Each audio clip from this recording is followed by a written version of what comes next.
হচ্ছে এই হাওড়া পুরী বন্দে ভারত এক্সপ্রেস। তো সকালবেলা 6:10 ছাড়ে, আমাদের 9টার মধ্যে বালাসোর পৌঁছে দেবে। সার্ভিস কিন্তু খুব ভালো, ট্রেন অনেকক্ষণ আগে এসে গেছে। এটি একটি সুপারফাস্ট ট্রেন। ইন্ডিয়াতে টোটাল 51টি বন্দে ভারত রুট আছে, যার মধ্যে এই হাওড়া পুরী রুটটি অন্যতম। এখানে হাওড়া থেকে পুরী যেতে লাগে টোটাল 6 ঘন্টা 25 মিনিট এবং টোটাল 8টা স্টপে এই ট্রেনটি দাঁড়ায়। এই বন্দে ভারতে টোটাল 16খানা কোচ আছে ইঞ্জিন সমেত এবং 1128 জন যাত্রী একসাথে ট্রাভেল করতে পারে।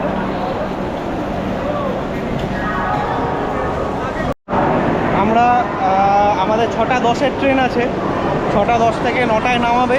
তো তারপর ওখান থেকে গাড়ি ফাড়ি বলা আছে, সব দেখতে থাকুন, সব দেখাবো। আপাতত যাচ্ছি হচ্ছে বালাসোর হয়ে পঞ্চলিঙ্গেশ্বর, দেখা হবে। আমাদের হচ্ছে C11, তো এই হচ্ছে C11।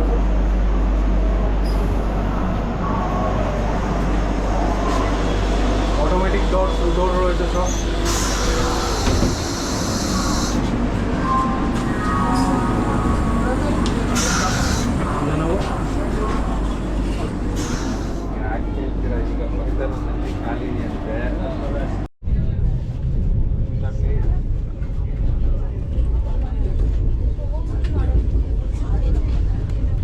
ট্রেন ছাড়ার পরপরই 1 বোতল জল এবং প্রিমিক্স চা, একটা বিস্কিট এরকম দিয়ে গেছে প্লেটে করে।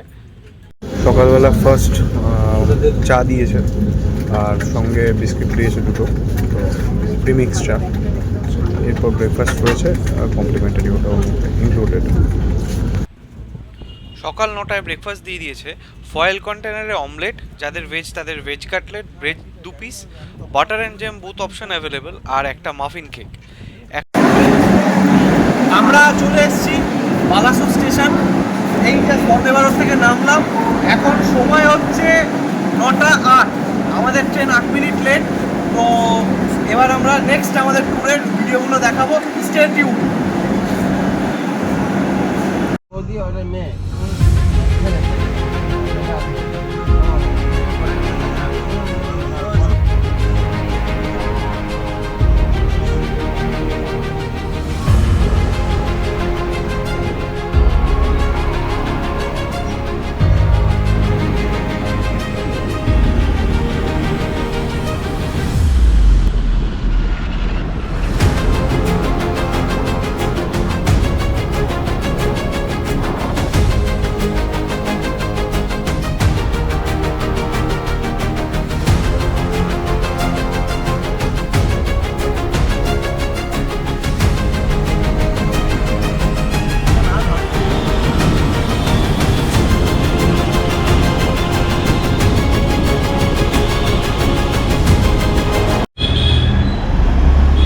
তো আমরা চলে এসেছি, এই পাশে রাজবাড়ি আছে, কাছে রাজবাড়ি।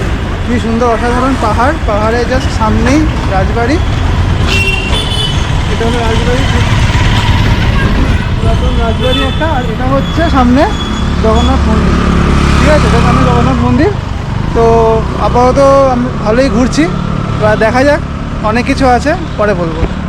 নীলগিরি রাজবাড়িতে এইটা হচ্ছে রাজবাড়ি, আর এইটা হচ্ছে তার অ্যাডজাসেন্ট জগন্নাথ মন্দির।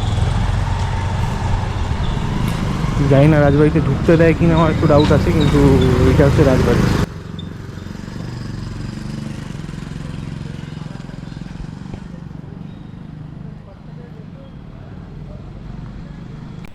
নীলগিরি রাজবাড়ির ইতিহাসটা বলি। নীলগিরি সাম্রাজ্যের প্রপিতা হলেন রাজা নারায়ণ বসন্ত সিংদেও মানধাতা। তার সাম্রাজ্যকাল ছিল 1521 খ্রিস্টাব্দ থেকে 1546 খ্রিস্টাব্দ। তিনি তার 2 প্রাসাদ কাইনসারি এবং কাপটিপাদা এই দুটি হারিয়ে ফেলেন। তখন সেই সময় ময়ূরভঞ্জের রাজা নীলকণ্ঠ ভঞ্জ আক্রমণ করেছিলেন বলে রাজা বসন্ত মান্ধাতাকে নিজের রাজ্য হারাতে হয়। রাজা বসন্ত মান্ধাতা তার কিছু পারিষদ এবং রানীকে নিয়ে পঞ্চলিঙ্গেশ্বরের পাহাড়ে আশ্রয় নেন। অবশেষে খুঁজতে খুঁজতে ময়ূরভঞ্জের রাজা তাদের সন্ধান পান এবং খুব যুদ্ধ শুরু হয়। বিজয়ী হয়ে রাজা বসন্ত মান্ধাতা বীর দর্পে তার রাজ্য পুনরুদ্ধার করেন। এই রাজার দুটি ছেলে ছিলেন, একজন অনন্ত এবং একজন সাধু। এই নীলগিরি রাজবাড়ি রাজা সাধু মান্ধাতার আমলে তৈরি এবং তিনি অনেক হিন্দু মন্দিরকে বিভিন্ন বিদেশি আক্রমণের হাত থেকে কিন্তু রক্ষা করেছেন। তিনি এমনই একজন ভালো বন্ধুত্বপরায়ণ রাজা ছিলেন যে তাকে মুঘল সম্রাট জাহাঙ্গীর মার্ধারাজ উপাধি দেন।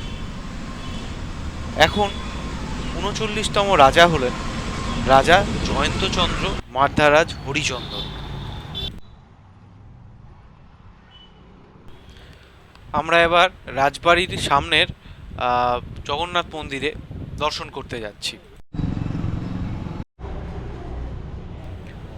আমি খুব বেশি ক্যামেরায় দেখাতে পারলাম না, কারণ ভিতরে ক্যামেরা নিয়ে ফটোগ্রাফি করা অ্যালাউড নয়। হঠাৎ কথা বলতে বলতে নিজেদের মধ্যে জানলার বাইরে তাকিয়ে দেখি সে এক কি অপরূপ দৃশ্য। পিছন দিকে আমরা ফেলে আসছি সারি সারি মেঘকে এবং সবুজ বড় বড় পাহাড়কে। রোদটা তো আজকে মোটামুটি ভালোই পড়েছে, তো রোদের সাথে মেঘের খেলাটাও কিন্তু বেশ উপভোগ করছি। আমি যখন আমরা প্ল্যান করছিলাম তখনই প্রথম এটা মাথায় এসেছে, যখন বন্দে ভারতে আসছি সকাল সকাল তো বালাসোর পৌঁছে যাব, তাহলে আমরা একেবারে সাইট সিইংগুলো করে নিয়ে নয় হোটেলে ঢুকলাম।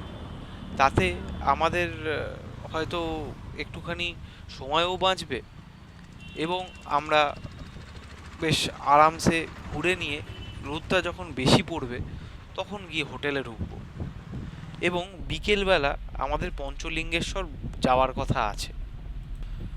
আমাদের এর পরের গন্তব্য হচ্ছে বিশ্বেশ্বর মন্দির এবং বিশ্বেশ্বর পাহাড়। কিন্তু যাওয়ার পথে দেখলাম কিছু কিছু জায়গায় মাটির রাস্তা, এবং যেহেতু মাটির রাস্তা আমাদের এই রোদ বৃষ্টির খেলার মধ্যে রাস্তার অবস্থাটা কিন্তু বেশ খানিকটা বেহাল হয়েছে, এবং ছোট গাড়ি নিয়ে আসলে কিন্তু এখানে বেশ সমস্যায় পড়তে হতে পারে। আমরা হোটেল থেকে যে গাড়িটা বুক করেছিলাম সেটা ছিল সুইফট ডিজায়ার, এবং যার জন্য আমাদের কিন্তু জার্নিটা বেশ কমফোর্টেবল হয়েছে।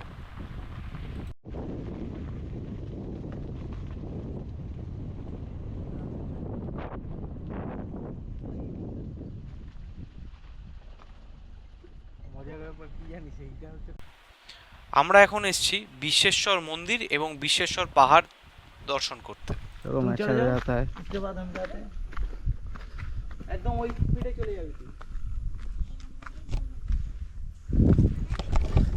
আমরা এসেছি এখন বিশ্বেশ্বর হিলে, আর বিশ্বেশ্বর মহাদেবের টেম্পল রয়েছে এখানে, মন্দির আছে একটা।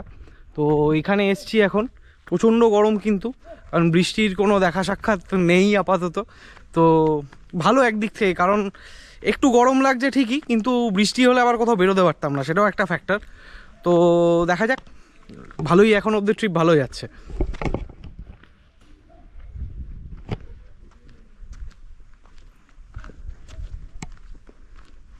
বড় বড় বোল্ডার রয়েছে এখানে, এই দিক দিয়ে মোস্ট প্রবলি রাস্তাটা, বাট আমরা ওদিকে পরে যাব।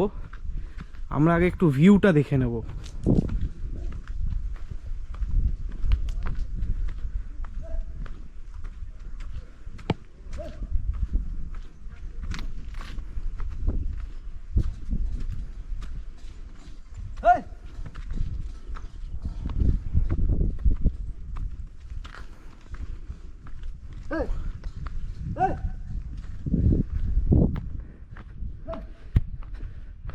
ভিউটা কিন্তু অসাধারণ, আর মেঘটা কিন্তু দারুণ লাগছে।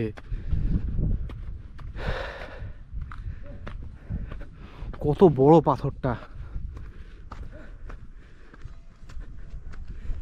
রোদ আছে কিন্তু কালো মেঘও যথেষ্ট আছে, একটা অভূতপূর্ব অনুভূতি। হাওয়া দিচ্ছে কাজে অতটা গরম লাগছে না। ওহ, বিউটিফুল ভিউ।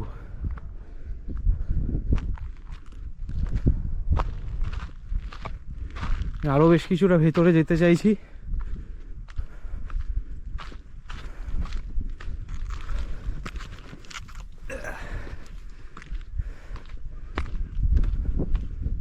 এখানে অনেক গুফা টুফা টাইপেরও জায়গা রয়েছে।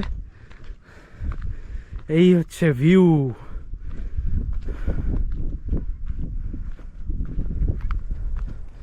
কি অসাধারণ ভিউ না? নিচে বিশাল বড় ধান ক্ষেত, আর এই মেঘের ঘন ঘটা।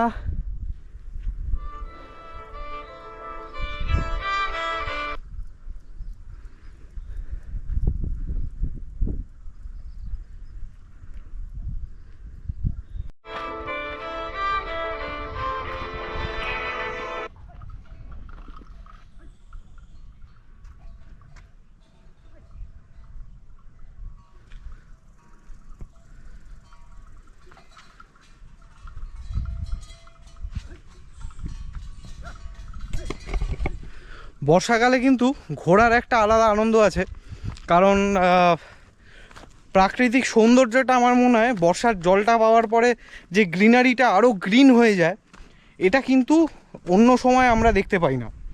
তো আমার মনে হয় বর্ষার একটা আলাদা সৌন্দর্য আছে এবং আমাদের সেটা উপভোগ করা উচিত। ভিউ পয়েন্ট দর্শন হয়ে গেছে, এবার মন্দির দর্শন যাব। এই হচ্ছে মন্দিরের সিঁড়ি,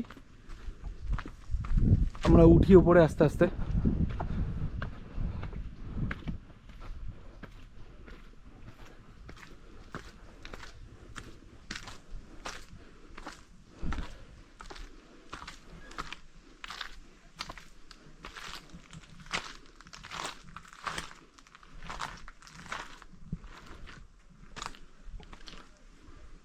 এই দেখুন, এখানে মহাদেবের একটি প্রতিকৃতি করা আছে।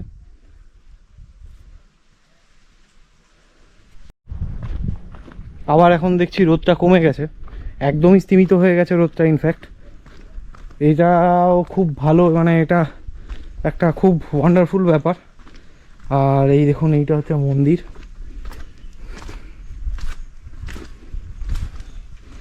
মহাদেবের মন্দির। আমি আর ঢুকছি না, কারণ আমি জুতো পরে রয়েছি, আর জুতোটা খুললে আমার একটু অসুবিধা হবে, সেই জন্য আমি বাইরে থেকেই দেখাচ্ছি। ভিতরে শিবলিঙ্গ রয়েছে একটি, তো খুব সুন্দর। এবং পরিবেশটা সব থেকে বড় কথা হচ্ছে, ওখানে কি নন্দীর স্ট্যাচুও রয়েছে। পরিবেশটা কিন্তু সব থেকে বড় কথা খুব সুন্দর।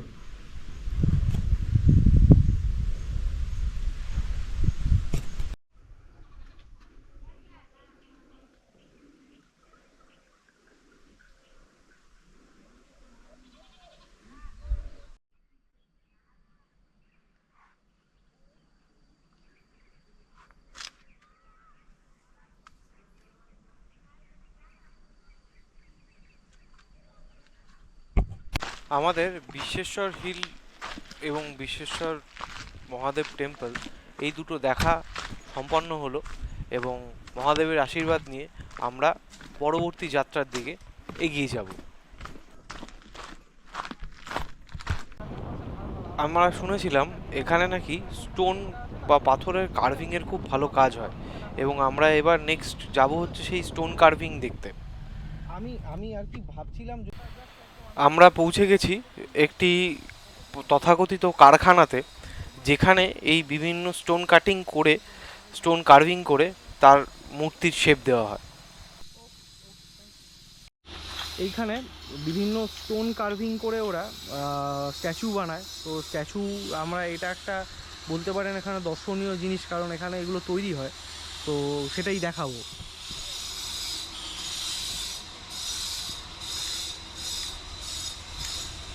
কীভাবে হয় আমি সেটাও দেখাচ্ছি আপনাদের। এই দেখুন, একটি গৌতম বুদ্ধের মূর্তি তৈরি হচ্ছে। তো কীভাবে তৈরি হয় জিনিসটা।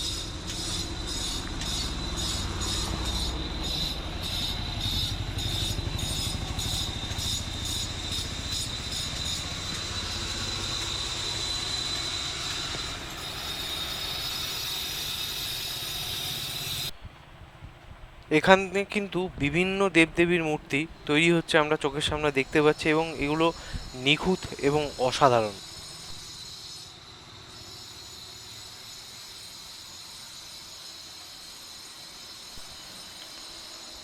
এগুলো বড় বড় বাল্ক পাথর আসে, যেগুলোর থেকে এই ছেনি হাতুড়ি দিয়ে আস্তে আস্তে আস্তে আস্তে অনেক নিখুঁতভাবে এই কাজটি করে এই শিল্পীরা এই পাথরটিকে একটি রূপ দেন।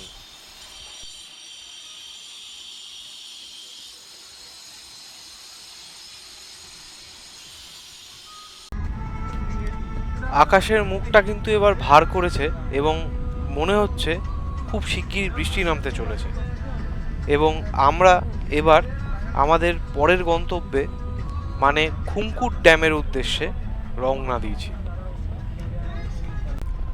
হালকা হালকা বৃষ্টি পড়তে শুরু করেছে এবং সব থেকে মজার ব্যাপার হচ্ছে কিছুক্ষণ আগে অবধি মানে অসহ্য গরম ছিল, এবং এই হালকা বৃষ্টির জন্য আবার কিন্তু একটু একটু করে ঠান্ডা হয়ে যাচ্ছে চারিদিক। খুমকুট ড্যাম পৌঁছে গেছি এবং যথারীতি কিন্তু বৃষ্টি হচ্ছে।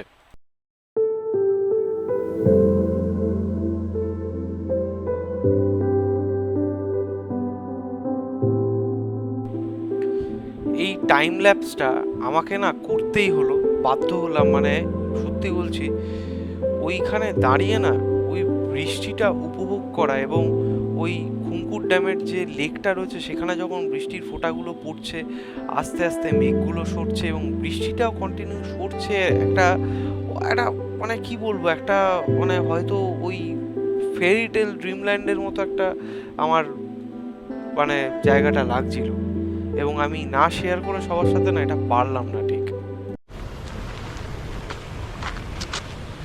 আমরা এসেছি খুমকুট ড্যাম।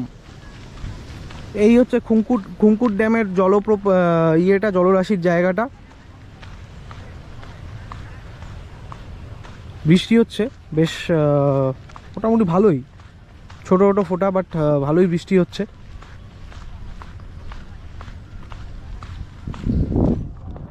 মাঝখানে একটা কিছু আমার মনে হয় একটা মানে কিলা টাইপের কিছু ছিল, সেটাও এখন জলের তলায় চলে গেছে ডিউ টু দিস রিজার্ভায়ার। তো ওখানে লোকজন স্নান ফান করছে, এখানে রয়েছে, মানে এটা একটা কাইন্ড অফ ওয়াটার বডি, একদম প্রপার হয়ে গেছে। তো এই হচ্ছে ব্যাপার, ভালোই মোটামুটি। আর এইদিকেও কিছু রয়েছে, জায়গাপত্র রয়েছে। হ্যাঁ, এখানেও কিছু জায়গাপত্র রয়েছে, এখানে গ্রাসল্যান্ড রয়েছে। আর আমি কিন্তু জায়গাটাকে প্রচণ্ড উপভোগ করছি এবং বৃষ্টিটা পড়ার পর যেন আমার মনে হচ্ছে আরও জায়গাটার যে সৌন্দর্যটা সেটা কয়েক গুণ বেড়ে গেছে। এখানে দেখতে পাচ্ছি বেশ কিছু লোকাল ছেলে, ওরা এখানে স্নান টান করতে এসছে এবং আমার মনে হয় হয়তো ডেইলি আসে স্নান টান করতে, এবং এখানে অনেক লোকাল লোকজনকে আমি দেখলাম, মানে আগেও দেখা হয়েছে রাস্তায় আসার পথে এখানে। তো বেশ ভাল লাগলো, মানে ওনারা কিন্তু খুব ফ্রেন্ডলি এবং মানে দেখা হলো, কথা হলো, খুব ভালোভাবে কথা বললেন আমাদের সাথে, বেশ ভাল লাগলো।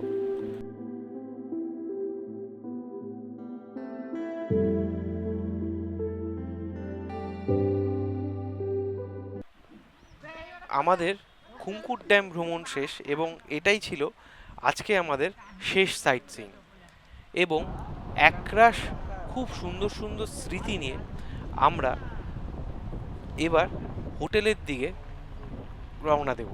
আমাদের হোটেল শ্রী গোবিন্দ যাত্রী নিবাস আমরা আগে থেকেই ফোন করে এবং অ্যাডভান্স পাঠিয়ে বুকিং করে রেখেছিলাম।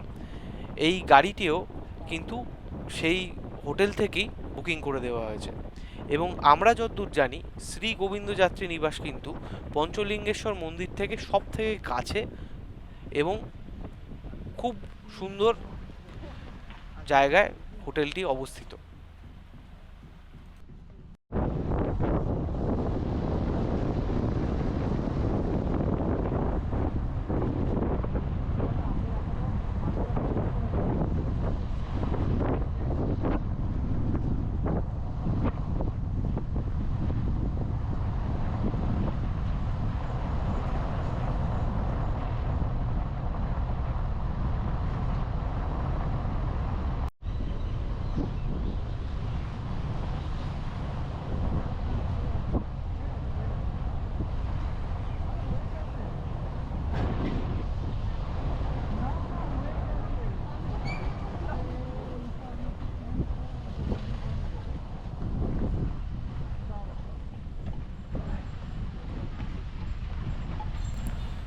হোটেলে ঢুকতে ঢুকতেই কিন্তু ভিউটা দেখে আমি জাস্ট মুগ্ধ হয়ে গেছি এবং আমি ছটফট করছি যে কতক্ষণে আমি গাড়ি থেকে নেমে একটু চারিদিকটা ঘুরে দেখব। আমাদের আজকের মতো সাইট সিনের পর্ব শেষ এবং আমরা হোটেলে ফিরে এসেছি। যেহেতু একটু আগে বৃষ্টি হয়েছে, ওয়েদারটা বেশ ঠান্ডা ঠান্ডা এবং অসাধারণ একটা ভিউ চারিদিকে। তো একটু খাওয়া দাওয়া করে নিয়ে একটু জিরিয়ে নিয়ে আজকেই আমরা বিকেলবেলায় পঞ্চলিঙ্গেশ্বরের উদ্দেশ্যে যাত্রা স্টার্ট করব এবং আমার এই পঞ্চলিঙ্গেশ্বর ভ্রমণ এবং এই শ্রী গোবিন্দ যাত্রীনিবাস হোটেলের সব খুঁটিনাটি তথ্য নিয়ে আমি ফিরে আসবো আমার নেক্সট ব্লগে, পঞ্চলিঙ্গেশ্বর এপিসোড 2-তে। ততক্ষণের জন্য stay tuned and stay healthy. Bong Gypsy ট্রাভেলারকে অনেক ভালোবাসা দিন, অনেক লাইক, কমেন্ট, সাবস্ক্রাইব করে আমাকে সাপোর্ট করুন।